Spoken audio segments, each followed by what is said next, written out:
अस्सलाम वालेकुम। आज की वीडियो में जो है हम सॉल्व करेंगे ईयर 2024 का पेपर। अब इसके अंदर सबसे पहला जो स्ट्रक्चर हमें दिया है उसका अगर हम फंक्शनल ग्रुप देखें तो वो है कार्बोक्सिलिक एसिड, क्योंकि हाइड्रोक्सिल ग्रुप से ज़्यादा स्ट्रॉन्ग होता है हमारे पास कार्बोक्सिलिक एसिड। अब उसके बाद इसकी नेमिंग की बात करें तो इसके थर्ड कार्बन के ऊपर हाइड्रोक्सिल ग्रुप है, जिसको हम एज अ सफिक्स यूज़ करेंगे 3 हाइड्रोक्सी करके। और 5 कार्बन के लिए हम पेंट यूज़ करते हैं। इसके अलावा जो हम एल्केन को यूज़ करते हैं और उसके ई की जगह जो है सफिक्स ऐड करते हैं, जो कि कार्बोक्सिलिक एसिड के लिए यूज़ होगा ओइक एसिड करके। तो ये बन जाएगा 3 हाइड्रोक्सी पेंटानोइक एसिड।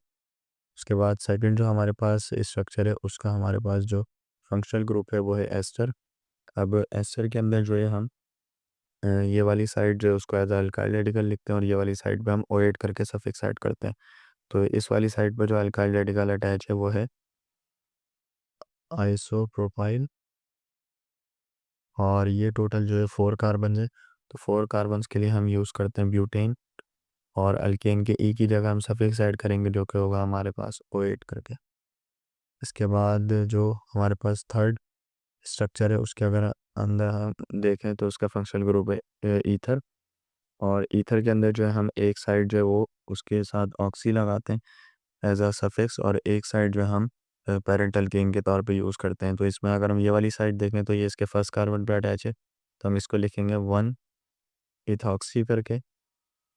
और इस चेन के अंदर देखें तो ये 3 कार्बन की चेन है और इसके सेकंड कार्बन पे 2 मिथाइल अटैच है, तो हम लिखेंगे 2 डाईमिथाइल। और उसके बाद 3 कार्बन वाला जो अल्केन हमारे पास होता है वो होता है प्रोपेन। और इसके बाद लास्ट जो इस क्वेश्चन का स्ट्रक्चर है नेमिंग वाला, तो उसके अंदर जो है हम देख सकते हैं कि डबल बॉन्ड और ट्रिपल बॉन्ड दो फंक्शनल ग्रुप आ रहे हैं, तो हम प्रेफरेंस जो है वो डबल बॉन्ड को देते हैं। अब डबल बॉन्ड दोनों साइड से फर्स्ट कार्बन पे आ रहे हैं तो हम कहीं से भी नंबरिंग स्टार्ट कर देंगे। फॉर एग्जांपल हमने यहाँ से नंबरिंग स्टार्ट की, तो डबल बॉन्ड ज़्यादा स्ट्रांग होता है ट्रिपल बॉन्ड से, तो उसको जो है हम पेरेंट जो हमारे पास एल्कीन हो गई, चेन जो हो गई, तो उसके साथ जो है नेमिंग देंगे इस तरह से कि फर्स्ट और फिफ्थ कार्बन के ऊपर डबल बॉन्ड है तो 1 और 5। 6 कार्बन के लिए हम यूज़ करते हैं हेक्सा। हेक्स यूज़ करते हैं लेकिन इसके अंदर वॉवेल ऐड करेंगे, क्योंकि ईन से जो सफिक्स है एल्कीन का उससे पहले डाई आएगा। और इसके ई की जगह जो है हम अ, एक और सफिक्स यूज़ करेंगे जो कि ट्रिपल बॉन्ड के लिए होगा, और वो थर्ड कार्बन पे आ रहा है तो हम 3 आइन करके लिखेंगे। उसके बाद स्ट्रक्चर ड्राइंग की बात करें इसमें, इसमें पहले स्ट्रक्चर जो हमें ड्रॉ करना है वो है रिसोर्किनॉल। रिसोर्किनॉल जो है वो फिनोल फंक्शनल ग्रुप का स्ट्रक्चर है और ये जो है एक ट्राइवियल नेम है। इसके अंदर हम फिनोल बनाते हैं और इसके थर्ड जो कार्बन है इस रिंग का उसके ऊपर एक और OH ग्रुप अटैच करते हैं। इसके बाद सेकंड जो इसके अंदर स्ट्रक्चर बनाना है वो है नियोपेंटाइल अल्कोहल। नियोपेंटाइल के अंदर जो है हम 2 ब्रांचेस बनाते हैं तो 3 कार्बन की चेन बनेगी, और ये 2 ब्रांचेस हमने ऐड कर दी सेकंड लास्ट कार्बन पे जो कि आती हैं। तो फर्स्ट कार्बन पे जो है इसका फंक्शनल ग्रुप आता है जो कि हमने लगा दिया अल्कोहल।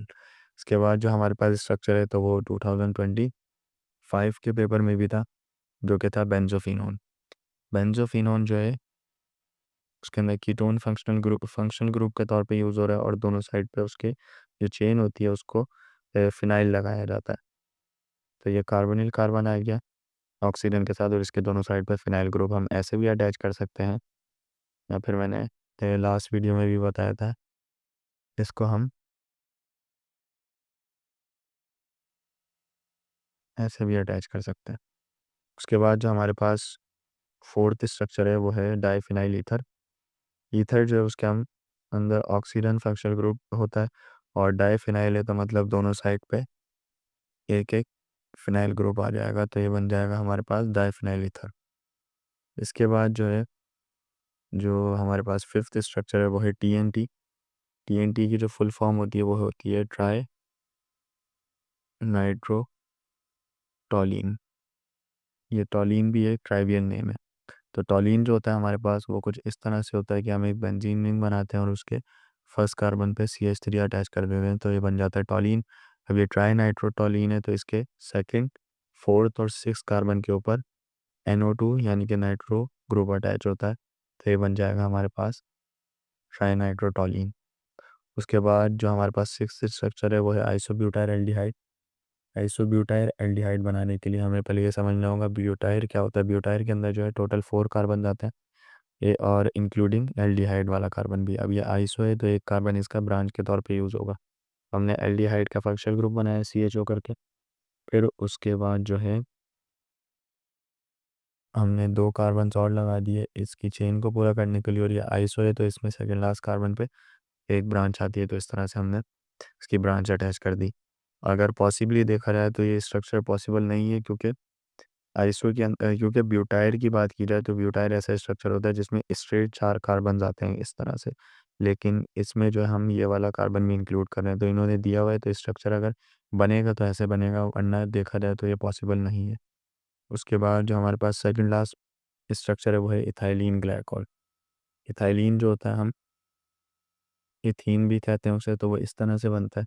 और ग्लाइकॉल जो है हम उसको कहते हैं जिसके अंदर 2 OH ग्रुप आ रहे होते हैं।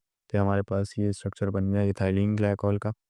और लास्ट जो हमारे पास स्ट्रक्चर है वो है ऑक्सैलिक एसिड का। तो ये जो है कार्बोक्सिलिक एसिड फंक्शनल ग्रुप से बिलोंग करता है, और ऑक्सैलिक एसिड में सिंपली हम दोनों साइड पे COOH ग्रुप लगा देते हैं, फिर हमारे पास बन जाता है कार्बोक्सिलिक एसिड।